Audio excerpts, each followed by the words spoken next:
What's up, everyone? Welcome back to Nostalgianomics. So today I'm going to talk about why I have not been making any modern sealed videos lately. Why I have not been making any of the top 5 best buys right now videos. And I'm going to address the rumors right here and now. And yeah, it's true.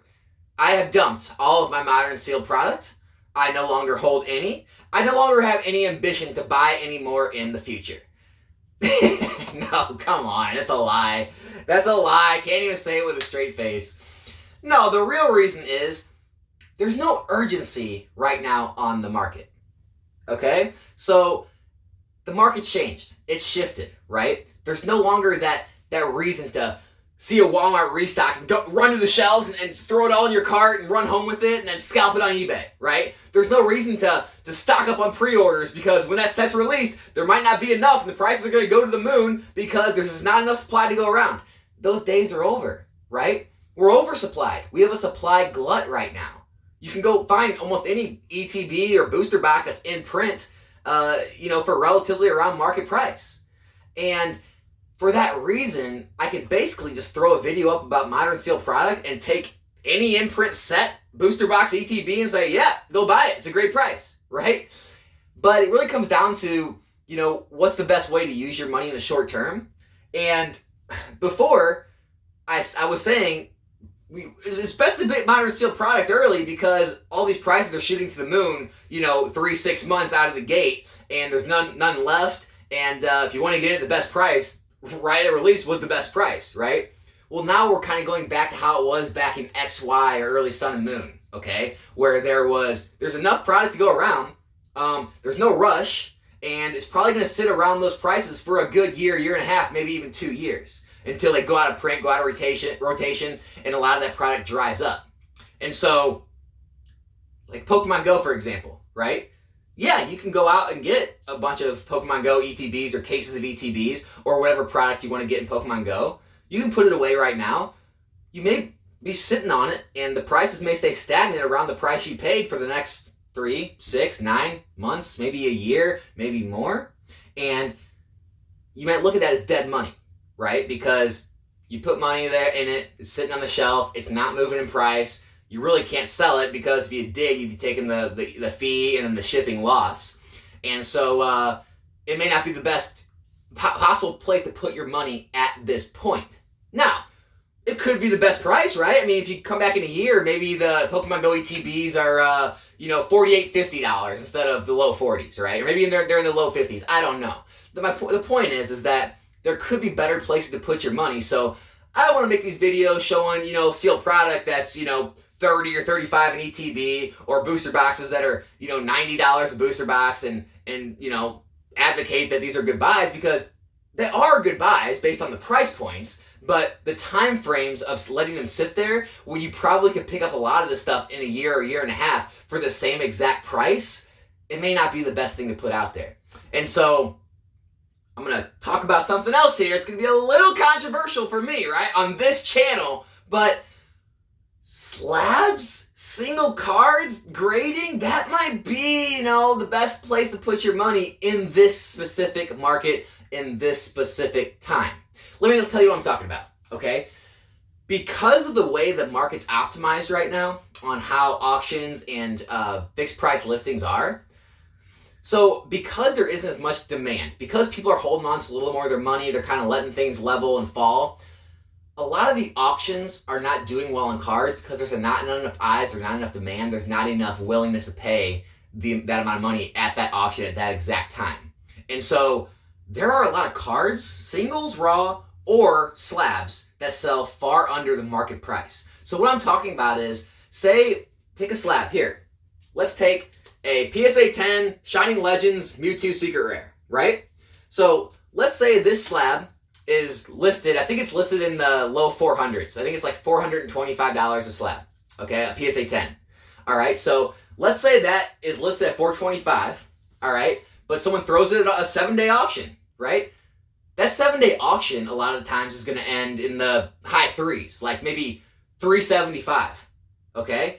Well, here's the deal, is that if someone gets on and they're trying to complete their Shining Legends PSA 10 set and they really want that card, and there's none at auction, and that $425 lowest listing is the lowest on eBay, sometimes they're going to buy that, okay? Meaning someone else has paid $375 literally maybe a day, 2 days, 3 days ago, and now someone paid $425, right? So you're talking about, what is that, almost a 20%, 15, 20% increase in just 3 days, okay? And so there's a lot of that optimization where you can literally find auctions that are ending at weird times, or cards that maybe are listed wrong, or cards that are just like kind of out of favor right now, where you can literally, if you have patience, you can literally buy those cards at auction, relist them on eBay at buy it now, and have patience and wait, and those cards are going to move. I've experienced this, all right? I've had cards move recently that I've had sitting there for months because people finally, they get impatient, they get fed up, they're sick of waiting for an auction, they're sick of waiting for a lower listing, and they say, fine,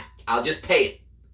Same thing goes with grading, right? A lot of the raw singles right now, they're going cheaper because people are like, I don't even want to deal with grading. I don't want to deal with PSA. I'm not waiting 6-9 months for a card. I'm just going to buy the 9 or the 10. I'm just going to buy it. I'm not waiting, right? And, or same thing with CGC. It's like, now PSA's here. I'm going to throw my cards at PSA. I'm going to wait on those. I'm not going to buy CGCs. So some CGCs are going lower. Well, those are great opportunities to buy. You can buy that CGC. You can buy that raw card, right? You can crack the CGC. You can take the raw. You can grade them with PSA. Right? There's different avenues you can take in the market right now in the next 6 months, 9 months, a year, maybe even year and a half, where it might be a lot better for you than what sealed product is going to do. Now, if you're asking me, 3, 5, 7 year time frame down the road, am I holding on to singles and slabs? No, not a lot. No. I would much rather hold on to sealed product because after the stuff goes out of print, like always, the supply dries up, the prices rise, people have that inkling to open sets. The pack breakers like it, the YouTube, the Twitch streamers, the whatnot openers, they all want to open those older sets because people like that. People want to go relive their memories. And so I still believe in long term, sealed product's going to rise. It's just right now with the supply glut, with the down economy, not as much money's being spent, you're probably going to be able to pick a lot of these sets up for relatively the same prices 6 months, a year from now, maybe even more. And so there's not that rush, there's not that urgency. And so if you're looking to, get the best bang for your buck in the here and now, there may be other avenues in Pokemon or other hobbies that you're interested in to explore while the things kind of stabilize, while some of this product sells out, and kind of let the market re-regulate with the supply and demand. So that's basically why I haven't been making a lot of those sealed product videos. That's why I haven't been making those top fives, is that simple reason, right? I know a lot of people, they kind of get anxious or they kind of get impatient when they buy things and they see them sit for 6 months, a year and a half, and they don't move, and they literally think to themselves, well, this would probably be better to sit in a bank. At least it's interest. Or I could have bought A, B, or C instead of buying this. And yeah, you're probably right at this point, right? In the market we were in, it made sense to get in and stuff out of the gate. Like a Celebrations UPC, right? Or even a lot of the collection boxes, or some of the tins, or some of the ETBs and booster boxes, because literally 3 months afterwards, you already had a significant amount of gains built in. You could sell, take some of your profits, and then kind of let the rest ride into the future in the long term. But, things are just shifting, and that's why it's important to remain fluid and be able to shift with the market, shift with the trends, but still keep your same long-term focus in mind, and, just kind of make your plays based on that, right? So you can always make those plays in those singles or those graded cards, crack them, or try to find auctions and relist them. You can take a lot of those profits and kind of put those into sealed product for the long term, but make sure you have that long-term aspect in mind, because unfortunately, we're going back to a more normalized market. So you might want to expect longer wait times, 1.5 years, 2 years minimum, right? 2 to 3 years, maybe start seeing some gains, 3 years to 5 years, maybe see more of those exponential gains that we're used to seeing after like 3 or 6 months, right? So I just want to make this video, kind of give you a heads up of where I'm at, why I'm making the content I'm making, and why I'm not putting out certain things, because one, don't want to get people hurt, don't want to get people upset, don't want people to throw money in things where they're going to end up sitting for a while, because maybe I can do it, like I have the patience to buy things, let them sit and be okay with not seeing gains right away. But I know a lot of people, especially in today's era where everyone's so hyped up and they need instant gratification, modern sealed product may not be that short-term play right now. That's all it is. So hey, hope everyone enjoyed the video. Subscribe to the channel if you haven't yet. Other than that, I'll be back here in a new video soon. I'm out.